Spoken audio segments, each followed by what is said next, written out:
Halo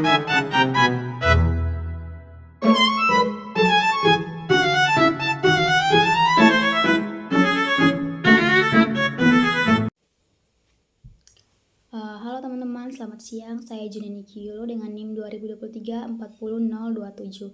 Nah, di saat ini saya akan membahas materi tentang sistem peredaran darah dengan model pembelajaran role playing atau bermain peran.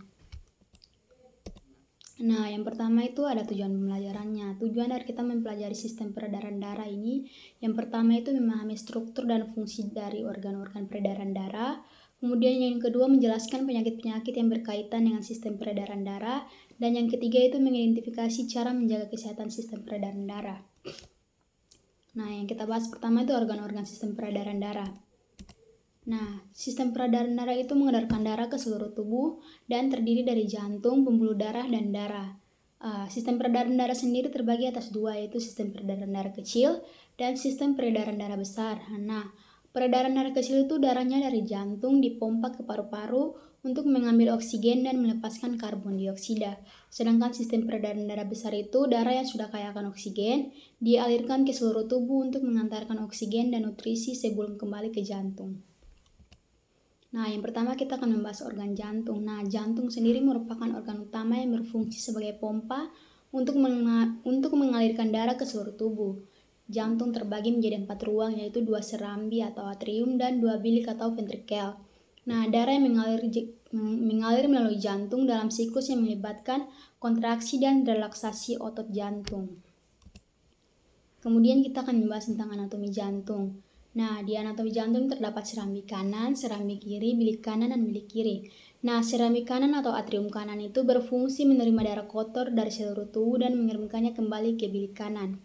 Kemudian serambi kiri. Nah, serambi kiri atau atrium kiri ini berfungsi menerima darah kaya oksigen dari paru-paru dan mengirimkannya ke bilik kiri. Nah, sedangkan bilik kanan merupakan atau ventrikel kanan itu berfungsi memompa darah ke paru-paru untuk menerima oksigen, sedangkan bilik kiri atau ventrikel kiri itu fungsinya memompa darah bersih ke seluruh tubuh. Nah, kemudian kita akan membahas tentang pembuluh darah. Nah, pembuluh darah terdiri dari arteri, vena, dan kapiler. Nah, arteri itu mengangkut darah kaya oksigen dari jantung ke seluruh tubuh, sedangkan vena itu adalah pembuluh yang mengembalikan darah rendah oksigen dari jaringan ke jantung, sedangkan kapiler itu adalah tempat pertukaran oksigen, karbon dioksida, nutrisi, dan limbah antara darah dan jaringan tubuh. Nah, kemudian kita akan membahas tentang komponen darah. Nah, komponen darah ini terbagi atas plasma darah, sel darah putih, sel darah merah, dan trombosit. Nah, yang pertama kita akan bahas yaitu plasma darah. Nah, plasma darah adalah komponen cair yang mengandung air, protein, garam, dan mengangkut sel darah merah, sel darah putih, serta trombosit. Kemudian sel darah putih. Nah, sel darah putih ini bertugas melindungi tubuh kita dari infeksi dan penyakit dengan melawan patogen seperti bakteri dan virus. Nah, yang ketiga itu ada sel darah merah. Sel darah merah mengandung hemoglobin. Nah, fungsinya itu mengikat oksigen dan mengangkutnya ke seluruh tubuh. Yang keempat ada trombosit. Nah, trombosit itu membantu proses pembekuan darah ketika terjadi luka atau cedera. Dan juga mencegah pendarahan berlebihan. Nah, yang selanjutnya yang kita bahas itu adalah penyakit-penyakit yang berkaitan dengan sistem peredaran darah. Yang pertama ada hipertensi atau darah tinggi. Nah, hipertensi atau tekanan darah tinggi adalah kondisi di mana tekanan darah berada di atas batas normal. Tekanan darah kita yang normal biasanya itu berada pada kisaran 120/80. Nah, penyebab dari hipertensi itu biasanya disebabkan karena riwayat keluarga dengan hipertensi yang meningkatkan risiko, ada pola makan tinggi garam, kurang aktivitas fisik, dan merokok. Risikonya itu seperti kematian mendadak, kerusakan mata, dan kerusakan pembuluh darah. Kemudian penyakit yang kedua itu ada serangan jantung. Nah, serangan jantung terjadi ketika aliran darah ke bagian jantung itu tersumbat. Nah, biasanya karena penumpukan plak atau lemak, kolesterol, dan zat lainnya di pembuluh darah arteri koroner. Penyebab dari serangan jantung itu biasanya karena tekanan darah tinggi, kolesterol tinggi, dan gaya hidup tidak sehat seperti merokok, kurang olahraga, diet tinggi lemak. Kemudian risikonya, hipertensi itu berisiko seperti kerusakan otot jantung permanen dan risiko kematian jika tidak segera ditangani. Penyakit yang ketiga ada stroke. Nah, stroke itu merupakan kondisi medis serius yang terjadi ketika suplai darah ke bagian otak itu terhenti atau berkurang. Jadi tanpa pasokan darah yang cukup, sel-sel otak tidak menerima oksigen dan nutrisi yang diperlukan. Penyebab dari stroke sendiri itu karena ada sumbatan gumpalan darah di pembuluh darah yang membawa darah ke otak atau oleh pecahnya pembuluh darah yang menyebabkan pendarahan ke jaringan otak. Risiko dari stroke yang meliputi kelumpuhan atau kelemahan pada satu sisi tubuh, gangguan bicara dan kesulitan berpikir. Nah, untuk menjaga kesehatan sistem peredaran kita itu kita harus rajin berolahraga, mengonsumsi makanan yang sehat, hindari merokok dan alkohol. Kita harus mengelola stres kita dan juga rutin memeriksa kesehatan.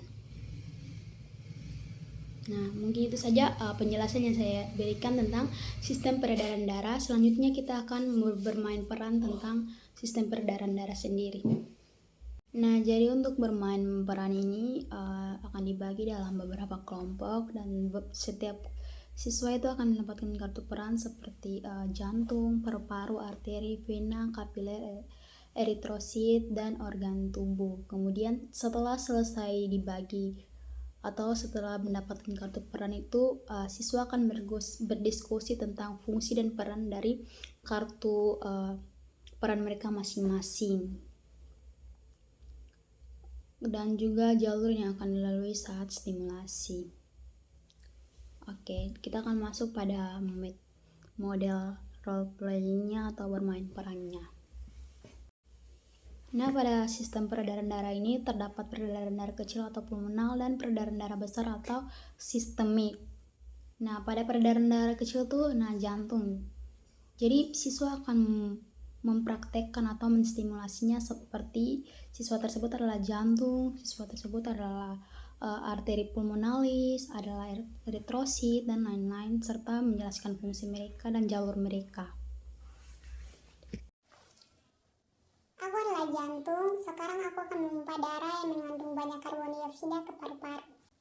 Aku adalah arteri pulmonalis, tugasku membawa darah dari jantung menuju paru-paru. Aku adalah eritrosit atau sel darah merah. Saat ini aku membawa karbon dioksida dari tubuh menuju paru-paru. Setelah sampai di paru-paru, halo aku adalah paru-paru. Selamat datang di sini, karbon dioksida kamu dan oksigen kamu diambil. Nah, kemudian eritrosit. Setelah di eritrosit, aku adalah eritrosit. Baik, aku sudah mengambil oksigen dan sekarang darah menjadi bersih. Halo, aku vena pulmonalis. Sekarang aku mengantar darah kayak oksigen dan kembali ke jantung. Halo, aku jantung, darah bersih sudah kembali dan aku siap memompa ke seluruh bagian tubuh. Setelah itu peredaran darah besar atau sistemik. Nah, jantung. Saya jantung. Sekarang saya akan memompa darah yang kaya oksigen ke seluruh tubuh agar sel-sel bisa bekerja. Nah, saya arteri. Tugas saya membawa darah kaya oksigen dari jantung ke seluruh tubuh. Saya eritrosit. Saya membawa oksigen dan nutrisi menuju sel-sel tubuh. Kemudian saya berjalan ke kapiler dan jaringan tubuh. Saya kapiler, disinilah terjadi pertukaran zat, oksigen dan nutrisi yang diberikan ke sel. Saya jaringan tubuh, terima kasih. Oksigen dan nutrisi ini akan saya gunakan untuk menghasilkan energi. Kemudian eritrosit, sekarang saya akan membawa karbon dioksida dan sisa metabolisme kembali ke jantung.